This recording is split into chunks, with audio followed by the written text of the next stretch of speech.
Assalamualaikum warahmatullahi wabarakatuh. Perkenalkan, nama saya Sabila Indasari, NIM 1813300000340 dari kelas 6 PGSD A3. Di sini saya akan mempresentasikan review jurnal.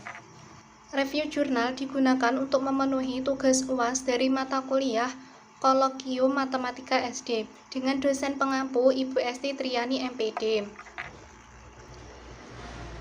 Judulnya yaitu Proses Pembelajaran Matematika di Sekolah Dasar di Tengah Pandemi COVID-19.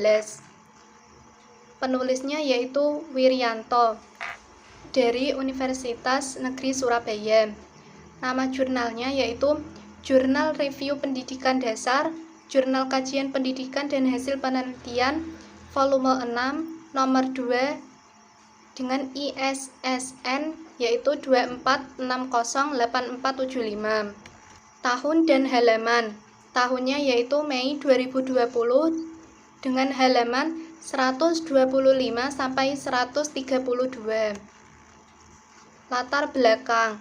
Latar belakangnya yaitu pembelajaran matematika untuk kelas tinggi yang sebelumnya dilakukan secara langsung dengan tatap muka dengan guru serta siswa lain, kini berubah semenjak adanya COVID-19 yang sudah mulai masuk Indonesia pada awal bulan Maret tahun 2020.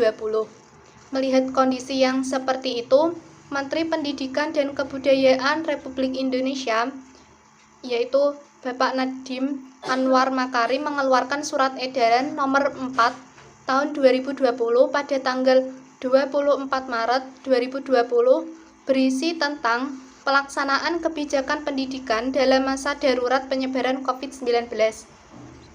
Dalam surat edaran dijelaskan bahwa proses pembelajaran dilaksanakan di rumah melalui daring atau jarak jauh tanpa bertatap langsung dengan siswa untuk memberikan pengalaman belajar yang lebih bermakna bagi siswa.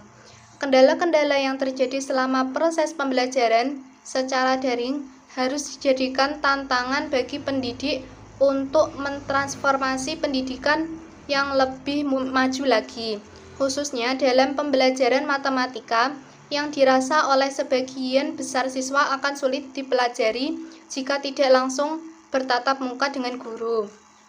Tujuan penelitiannya tujuan dari penelitian ini adalah untuk mendeskripsikan pembelajaran matematika selama virus COVID-19 ini dan untuk mendapatkan informasi mengenai dampak adanya virus COVID-19 terhadap implementasi pembelajaran matematika secara daring di sekolah dasar. Sampel penelitiannya yaitu penelitian ini mewawancarai 6 responden, diantaranya 2 orang guru, 2 orang tua atau wali murid, serta 2 orang siswa yang berada di Kabupaten Jember dan berada di sekolah yang berbeda. Profil dari responden dalam penelitian ini adalah R1 dengan jenis kelamin perempuan, perannya guru kelas 4, R2 jenis kelamin perempuan, perannya guru kelas 5, R3 jenis kelamin perempuan, perannya orang tua kelas 4, R4 jenis kelamin perempuan, perannya orang tua kelas 5, R5 jenis kelamin laki-laki, perannya peserta didik kelas 4, dan R6 jenis kelamin perempuan, perannya peserta didik kelas 5. Metode penelitian. Penelitian ini menggunakan metode kualitatif. Penelitian ini menggunakan studi kasus eksplorasi yang bertujuan untuk mendapatkan informasi bagaimana pembelajaran matematika selama pandemi COVID-19 dan apa kendalanya. Metode pengumpulan data menggunakan wawancara semi-terstruktur yang dijadikan data primer, sedangkan data sekunder berupa studi pustaka. Wawancara dilakukan secara semi-terstruktur. Wawancara dilakukan menggunakan atau melalui sambungan telepon dengan rata-rata berlangsung selama 12 menit. Wawancara dilakukan melalui telepon dimaksudkan untuk mendukung physical distancing yang diterapkan guna mencegah penularan COVID-19. Hasil penelitian. Hasil penelitiannya yaitu pembelajaran matematika saat pandemi ini dilaksanakan dengan sistem daring. Banyak hal yang dilakukan untuk dapat tetap melaksanakan pembelajaran matematika. Pada umumnya, proses pembelajaran matematika di SD pada saat pandemi COVID-19 adalah melalui WhatsApp. Guru memberikan penjelasan, materi, dan tugas untuk peserta didiknya melalui WhatsApp Group. Guru memberikan waktu untuk siswa mengerjakan tugas tersebut. Dampak positif yang dirasakan adalah dengan adanya pandemi COVID-19 ini, berbagai elemen dibuat untuk belajar mengenal atau melek teknologi. Jika dulu belajar hanya melalui tatap muka langsung, sekarang berbagai elemen sudah mengenal WhatsApp, Google Classroom, Zoom, dan sebagainya. Mereka mulai membudayakan untuk dapat belajar secara daring.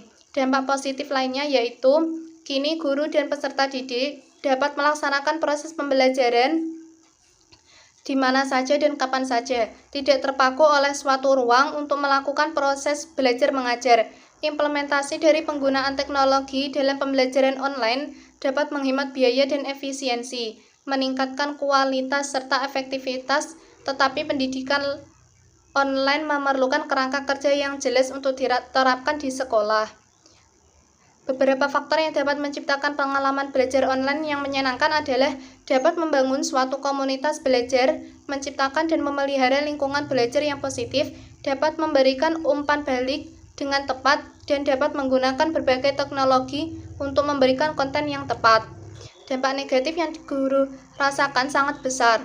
Dampak negatif yang dirasakan seperti guru dan peserta didik tidak dapat memberi feedback secara cepat, pemahaman anak terhadap suatu materi kurang mendalam, penilaian hanya dilakukan melalui penilaian hasil saja, peserta didik tidak dapat mengumpulkan tugas dengan tepat waktu karena kurangnya alat komunikasi, melonjaknya kebutuhan kuota internet, orang tua disibukkan oleh tugas atau pekerjaan anak, dan rasa jenuh pada anak yang merasa hanya berkutat pada tugas serta tidak jelasnya penjelasan guru ketika pembelajaran melalui aplikasi tatap muka ketika sinyal buruk sehingga materi yang disampaikan menjadi tidak jelas.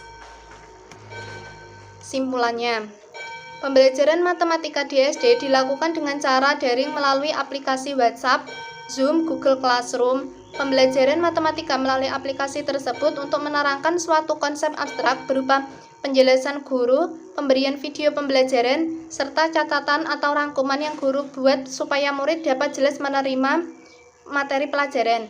Suatu konsep pada siswa SD harus diterangkan melalui berbagai media, karena anak SD masih masuk pada masa operasional konkret.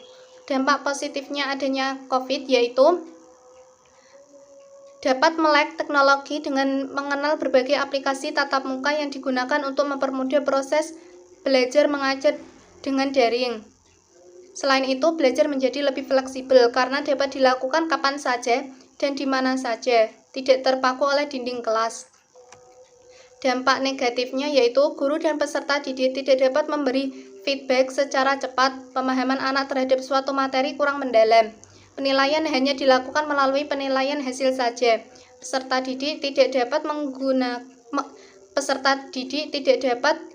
mengumpulkan tugas dengan tepat waktu karena kurangnya alat komunikasi, melonjaknya kebutuhan kuota internet, orang tua disibukkan oleh tugas atau pekerjaan anak, dan rasa jenuh pada anak yang merasa hanya berkutat pada tugas, serta tidak jelasnya penjelasan guru ketika pembelajaran melalui aplikasi tatap muka ketika sinyal buruk, sehingga materi yang disampaikan menjadi tidak jelas. Kelebihan dan kekurangan. Kelebihannya yaitu penulis menggunakan referensi jurnal yang cukup banyak dan mendetail. Pada penelitian ini, alur atau proses pengambilan data dijelaskan lebih lengkap dan teratur. Bahasa yang digunakan oleh penulis mudah dipahami maksud dan tujuannya. Kekurangannya yaitu kalimat pada setiap paragraf tidak konsisten. Ada yang banyak kalimat di setiap paragraf dan ada yang sedikit di setiap paragraf. Terima kasih, semoga bermanfaat. Wassalamualaikum warahmatullahi wabarakatuh.